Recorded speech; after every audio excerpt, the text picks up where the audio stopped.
नमस्कार दोस्तों, मैं हूं रूपलाल कटारा आपके सामने एक और नए वीडियो के साथ।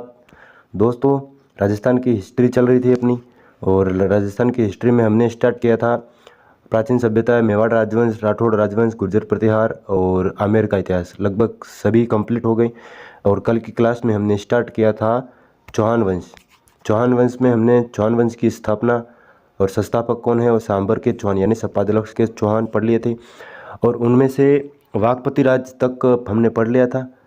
और आज की क्लास में हम अजमेर के चौहान वंश के बारे में लगभग संपूर्ण पढ़ लेंगे, जितने भी शासक हुए।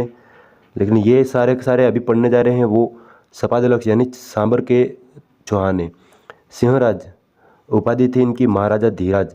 मेन फैक्ट पढ़ेंगे अपन, सीधा एग्जाम में आने के लायक हो। विग्रहराज द्वितीय, विग्रहराज चतुर्थ दूसरे हैं और विग्रहराज ये द्वितीय। प्रारंभिक शासकों में से सबसे प्रभावी शासक और योग्य शासक थे, प्रभावशाली और योग्य शासक थे। कौन? विग्रहराज द्वितीय। चौहान चालुक्य के मध्य शत्रुता हुई इनके समय, विग्रहराज द्वितीय के समय। चालुक्य शासक मूलराज प्रथम को इन्होंने पराजित किया था, और इनके निर्माण कार्य हैं आशापुरा माता जी का मंदिर, जिन्हें चौहानों की कुल देवी कहते हैं, बड़ौच गुजरात में। कहाँ पर? बड़ौच गुजरात में। इनके बाद शासक बनते हैं दुर्लभ राज सेकंड। दुर्लभ राज सेकंड, इनकी उपाधि है दुर्लभ मेरू, जिसकी आज्ञा का उल्लंघन ना करे, यानी जिसके आज्ञा का उल्लंघन ना करे, ये इनकी उपाधि थी। इनके बाद शासक बनते हैं गोविंदराज तृतीय। उपाधि इनकी वेरीधर गट। वेरी गट यानी इस उपाधि के बारे में लगभग अधीनस्थ बोर्ड और आरपीएससी ने बहुत बार क्वेश्चन पूछा है कि वेरीधर धरट या वेरी गट। ये वेरी गट भी आता है सीधे सीधे। तो ये उपाधि किसने धारण की थी? तो गोविंदराज तृतीय ने। इनके बाद शासक बनते वाकपति राज द्वितीय। वाकपति राज पिछली क्लास में पढ़ा था फर्स्ट, तो उनकी उपाधि थी महाराजा। ये चौहान शासक था फर्स्ट जिन्होंने महाराजा उपाधि धारण की थी। वाकपति राज फर्स्ट और ये सेकेंड है। इनके पुत्र थे लक्ष्मण चौहान। इन्होंने 960 ईस्वी में नाडोल यानी जो पाली में स्थान है नाडोल में, पाली में नाडोल में चौहान वंश की स्थापना की थी। किसने? लक्ष्मण चौहान ने। कब? 960 ईस्वी में। पृथ्वीराज फर्स्ट, इनकी उपाधि थी परम भट्टारक महाराजा धीराज परमेश्वर। पृथ्वीराज फर्स्ट की उपाधि थी ये, और तुर्क सेना का विजेता कहते हैं इनको, पृथ्वीराज फर्स्ट को। पुत्र इनके थे अजयराज, जिन्होंने अजमेर बसाया था। तो आइए दोस्तों, आज हम पढ़ने जा रहे हैं अजमेर के चौहान राजवंश। अजमेर के चौहान राजवंश अजयराज, समय है इनका 1113 से 1133 तक का। इन्होंने अजमेर नगर बसाया 1113 ईस्वी में। इन्होंने अजय मेरू दुर्ग 1113 ईस्वी में निर्माण कराया, जिसका नाम पृथ्वीराज जो सिसोदिया थे, इनकी पत्नी थी ताराबाई, इनके नाम पर तारागढ़ नाम कर दिया गया था।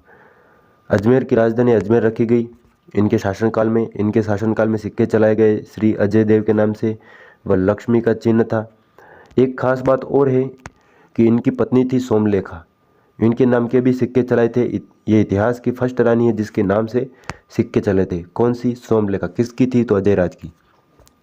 मालवा के शासक नरवर्मन यानी परमार शासक था, नरवर्मन को पराजित किया था। किसने? अजयराज ने। अंतिम समय में पुष्कर चले गए थे। इन्होंने राजपाट अपने पुत्र अर्णोराज को सौंप दिया और इन्होंने संन्यास धारण कर लिया था। दिगंबर व श्वेतांबरू के बीच शास्त्रार्थ दंगल हुआ था, इनकी अध्यक्षता की थी इन्होंने। इनके पुत्र अर्णोराज या अनाजी हैं। अर्णोराज या अनाजी अगले शासक बनते हैं। इनका समय काल है 1133 से 55 तक का। इन्होंने अनासागर झील का निर्माण कराया अजमेर में, और वराह मंदिर पुष्कर में। पुष्कर कहाँ पर है? तो वो भी अजमेर में। आप लोग बहुत सारे कंफ्यूज होते हैं। तो अजमेर की स्थापना किसने की थी? तो वो अजयराज है, वो अर्णोराज के पिता हैं। और अनासागर झील है वो अर्णोराज ने बनवाई थी। वराह मंदिर भी इन्होंने बनवाया था। मतभेद हुआ था अर्णोराज व चालुक्य राजा जयसिंह के मध्य। चालुक्य राजा जयसिंह था वो गुजरात का था। कांचन देवी से विवाह किया, जयसिंह की पुत्री थी ये। अगले शासक ये अर्णोराज ही हैं, जिन्होंने दरबारी कवि थे देवघोष व धर्मघोष। देवघोष और धर्मघोष नाम के दो दरबारी कवि थे अर्णोराज के। कुमारपाल गुजरात के साथ इनका संघर्ष हुआ था। इनके पुत्र थे जगदेव, विग्रहराज चतुर्थ, अपरागांगे व सोमेश्वर। 4 पुत्र हुए। अर्णोराज की इनके पुत्र ने हत्या कर दी थी। जगदेव ने अर्णोराज की हत्या की। जगदेव चौहानों का पितृहंता है। शासक 1155 से 58 यानी लगभग 2-3 साल तक ही इनका शासनकाल रहा। इनके बाद शासक बनते हैं विग्रहराज चतुर्थ। चौहान वंश का प्रतापी शासक है विग्रहराज चतुर्थ। इनका समय पीरियड है 1158 से 63 तक। इनका समयकाल आपको याद रखने की खास ज़रूरत है। इनका अन्य नाम है बिसलदेव। इनकी उपाधि थी कवि बांधव यानी जयानक। ये जयानक थे, विद्वान थे, ग्रंथ रचनाकार थे, कवि थे, जिन्होंने कवि बांधव की उपाधि दी थी किसको? विग्रहराज चतुर्थ को। चौहानों का स्वर्णकाल माना जाता है इनके समय का। कमल कटार कला का मतलब काल था ये, यानी इनके समय स्थापत्य कला और ग्रंथ बहुत सारे लिखे गए थे। इनके दरबारी थे सोमदेव, जिन्होंने ललित विग्रह नामक ग्रंथ लिखा, और नरपति नारायण था, जिन्होंने बिसलदेव रासो नामक एक ग्रंथ लिखे थे। इनके समय राजधानी दिल्ली थी, मुख्य केंद्र दिल्ली था। गुजरात के कुमारपाल को इन्होंने पराजित किया, कन्नौज के विजय सिंह को और दिल्ली के तंवर तोमर को। इन तीनों शासकों को इन्होंने पराजित किया था विग्रहराज चतुर्थ ने। किलहर्न ने विग्रहराज चतुर्थ की तुलना कालिदास व भवभूति विद्वानों से की है, यानी इसीलिए इसे इनके समयकाल को चौहानों के स्थापत्य कला का स्वर्ण काल माना जाता है। इनके बाद शासक है ये विग्रहराज ही है। टाइपिंग मिस्टेक, विग्रहराज के निर्माण कार्य हैं तो संस्कृत पाठशाला, जो संस्कृत कंठाभरण पाठशाला है अजमेर में, जिसे कुतुबुद्दीन ऐबक ने तोड़कर 2.5 दिन का झोपड़ा बनवा दिया था। इसका निर्माण करवाया था संस्कृत पाठशाला का किसने? विग्रहराज चतुर्थ ने। 2.5 दिन का झोपड़ा राजस्थान का प्रथम मस्जिद है और उर्स पंजाब शाह का बरता है। अन्य नाम है इसका 16 खंभों का महल। विग्रहराज चतुर्थ ने दरबारी धर्मघोष सूरी के कहने पर एकादशी के दिन पशुवध पर प्रतिबंध लगा दिया था, यानी इनके समय पशुओं को मारना एक कानूनी अपराध बना दिया था। विग्रहराज चतुर्थ की रचना हरिकेली अर्जुन शिव के मध्य संवाद है। ये हरिकेली एक नाटक है जिसकी रचना विग्रहराज चतुर्थ ने की थी। विग्रहराज चतुर्थ के बाद अपरगंगे शासक बनता है। अपरगंगे की हत्या पृथ्वीराज द्वितीय ने की, वह स्वयं शासक बन गया। निसंतान था पृथ्वीराज द्वितीय, तो चाचा सोमेश्वर शासक बना। इसके बाद सोमेश्वर का समयकाल है 1169 से 77 तक। इनके पिता रणोराज थे, मैंने पहले बता दिया था, 4 भाई थे ये। माता कांचन देवी, और इनका विवाह कर्पूरी देवी दिल्ली के अनंगपाल तोमर की पुत्री थी। कर्पूरी देवी का नाम सुन के ही आपके दिमाग में बहुत सारा सवाल उठ रहा होगा कि कहीं वो यही तो माता नहीं है जिसके कोख से पैदा हुए पृथ्वीराज तृतीय हुए। सोमेश्वर के प्रधानमंत्री थे कैमास या कदमवास। यही आगे जाकर के आपको और किरदार निभाएंगे ये पृथ्वीराज तृतीय के समयकाल में। पृथ्वीराज तृतीय 1177 से 92 तक इनका समयकाल है। शासनकाल 1166 में जन्म होता है अहिल पाटन गुजरात में। अहिल पाटन गुजरात में 1166 में। इनके पिता सोमेश्वर थे, माता कर्पूरी देवी। 11 वर्ष की आयु में ही इनको शासक बना दिया गया था। इनकी संरक्षक था इनकी माता थी कर्पूरी देवी। इनकी उपाधियां हैं दल पुंगल यानी विश्व विजेता, राय पिथोरा और गार्जिशपति अचूक निशानेबाज, इनकी उपाधियां हैं ये सब। इनके 20 प्रधानमंत्री कैमास या कदमवास थे। सेनापति भुवनमल थे इनके। पृथ्वीराज चौहान तृतीय के अभियान है गुड़गांव का युद्ध 1178 में हुआ नागार्जुन व पृथ्वीराज तृतीय के मध्य, और पृथ्वीराज तृतीय इसमें विजय हो जाता है। भंडानकों का दमन किया था इन्होंने 1182 में। भंडानक सतलज प्रदेश की एक जाति है जो उत्पात मचाने का काम करती थी। इसके बाद होता है महोबा का युद्ध होता है 1182 में। इसके बाद तुमुल का युद्ध होता है 1182 में। परमर्दी देव चौहान चंदेल जो सेनापति थे, इनके आला और उदल वीरगति को प्राप्त हुए। आला और उदल बहुत खतरनाक सेनापति थे परमर्दी देव चंदेल के। इसमें विजय होती पृथ्वीराज तृतीय की। पृथ्वीराज तृतीय के और अभियान पढ़े तो उसमें चौहान चालुक्य के मध्य संघर्ष हुआ, तो पृथ्वीराज चौहान और भीमदेव द्वितीय के मध्य विवाद का कारण था इच्छनी देवी से विवाह कर लेकर। आबू की राजकुमारी थी इच्छनी देवी। इसके बाद चौहान और गढ़वालों में शत्रुता हो गई, तो चौहान और जयचंद गढ़वाल सहयोगिता के बारे में आपने पढ़ा होगा कि पृथ्वीराज चौहान इनको उठा के ले आए थे।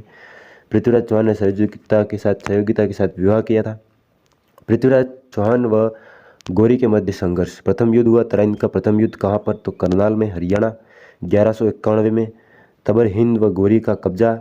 तबर हिंद पर गौरी का कब्जा हो गया जो बठिंडा पंजाब में है। ये बठिंडा पंजाब में है, तबर हिंद कहते थे इसको प्राचीन काल में। उस पर तराइन के फर्स्ट युद्ध में गौरी का अधिकार हो जाता है। पृथ्वीराज चौहान और विजय होता है, मोहम्मद गौरी हार जाता है इस युद्ध में। तराइन का दूसरा युद्ध होता है 1192 में। पृथ्वीराज तृतीय और विजय होता है इसमें मोहम्मद गोरी। गोरी का दूत था क्वेम उल मुल्क मुल्तानी। अजीब से नाम होते हैं उर्दू में ये। पृथ्वीराज चौहान तृतीय का घोड़ा नाट्य रंबा था। धोखा दे दिया था इस घोड़े ने, ऐसा कहते हैं, बाकी हालांकि क्या पता, एग्जैक्ट चीज़ें किसी को नहीं पता है। हिस्ट्री को दोस्तों एक बात और ख़ास बता दूं कि अपने एग्ज़ाम के आधार पर और एग्ज़ाम के पैटर्न के अनुसार पढ़े आप। आपको एक नंबर से मतलब है, कौन सा क्या हुआ बेसबाजी से अपना कोई फ़ायदा होने वाला नहीं है। गोविंद राय तो दिल्ली ने, मतलब गोविंद राय दिल्ली के थे, इन्होंने गोरी के दांत तोड़ दिए थे। ये सब कहानियाँ हैं, हिस्ट्री है, कोई फिक्स जानता नहीं कोई। चंद्रबरदाई की रचना है। पृथ्वीराज रासो के अनुसार गोरी ने पृथ्वीराज तृतीय को गजनी में कैद किया, वहाँ आंखें फोड़ दी। ये देखो 2-3 फैक्ट मिल रहे हैं अलग अलग। पृथ्वीराज चौहान ने शब्दभेदी बाण के माध्यम से गोरी की हत्या कर दी। ये भी उसी चंद्रबरदाई द्वारा रचित उसमें है। चंद्रबरदाई का दोहा है 4 बास 24 गज 8 अंगुल प्रमाण, ता ऊपर बैठिया सुल्तान मत चूके चौहान। ये इनका दोहा है। इस दोहे के आधार पर इन्होंने शब्दभेदी बाण चलाया था। पृथ्वीराज चौहान तृतीय अंतिम हिंदू सम्राट था। इनके दरबारी थे चंद्रबरदाई, पृथ्वी भट्ट। इन्होंने पृथ्वीराज रासो नामक ग्रंथ लिखा था। जयानक थे, पृथ्वीराज विजय लिखा इन्होंने। वागीश्वर और जनार्दन ये इनके दरबारी कवि थे। निर्माण इन्होंने पिथौरागढ़ जो कि दिल्ली में है किला है, इसका निर्माण कराया था पिथौरागढ़। इनके भाई थे हरिराज। इनके पुत्र गोविंद राज थे जो बाद में रणथंभौर चले जाते हैं। पृथ्वीराज चौहान के समय गोरी के साथ ख्वाजा मोइनुद्दीन चिश्ती भी अजमेर में आए थे। तो दोस्तों अजमेर का चौहान वंश यहीं समाप्त होता है और कल की क्लास में हम पढ़ेंगे रणथंभौर के चौहान वंश, क्योंकि गोविंद राज यहाँ से चले जाते हैं रणथंभौर। ठीक है, तो दोस्तों क्लास कैसी लगी वो कमेंट बॉक्स में ज़रूर बताएं। मिलते हैं नेक्स्ट क्लास में, तब तक के लिए जय हिंद जय भारत।